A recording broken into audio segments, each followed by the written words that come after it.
The other aspect that you're bringing up indirectly is the idea of exposure. And what is exposure? You are not going to feel vulnerable if you're not being exposed in any shape, form, or size. Yet you are a communication machine. It's this biochemical communication machine. Everything you do is a communication of what you've learned, where you've come from, who you are, and who you're becoming, and all the aspects of what you're aware of. And so it's difficult because as a communication machine, there's a part of you that wants to express itself. It really wants to. And then there's a part of you that goes, what are you doing? Stop. We have our own natural governors to stop us from doing it, like we might put on the vehicle so it doesn't go more than 100 kilometers an hour. And so this is what goes on. So I have found a great deal of resistance when I say, yeah, welcome to welcome and come to an open forum, because it kicks this very thing in. So thank you. That's the very start of it. So how do we begin to become more comfortable with one another so we can begin to expose our particular human experience? Because that's the only way you learn. Right? And you learn through other people's experience. And they're sharing. And the more they truly expose, the more you grow. It's just cause and effect. And the less they express and share, the slower we grow. Because there's limits to how much we can grow by looking ourselves in the mirror. Right? It has its limitations. So what do you make of that? I feel that open equals vulnerability is maybe a cultural, or in any case it's a belief. Like we assume that we are vulnerable because we're open. So it's tied in. Yeah. You're absolutely right. It's tied in because beliefs, right?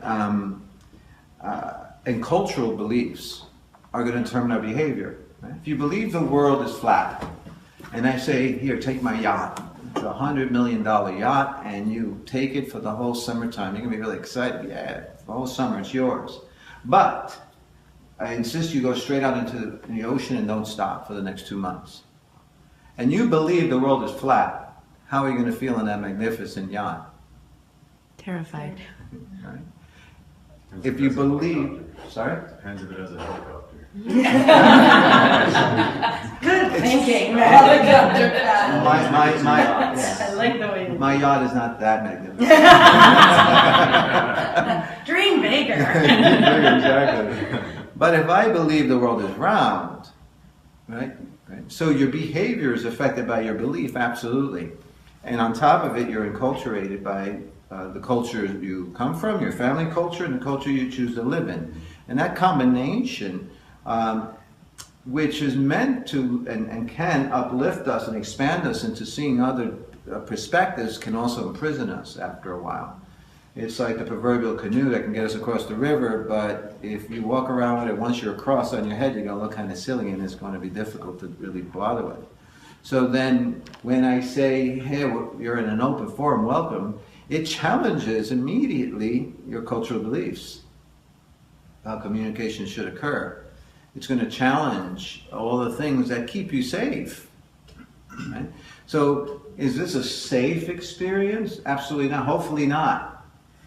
Because if it's safe, then you're going to be almost mechanically telling me what you already know. And so we're not going to learn anything. Because to provoke something new coming out of you and me is going to involve us taking a certain degree of risk of exploring what we don't know. And so absolutely, so those are some of the challenges in really conducting a real open forum.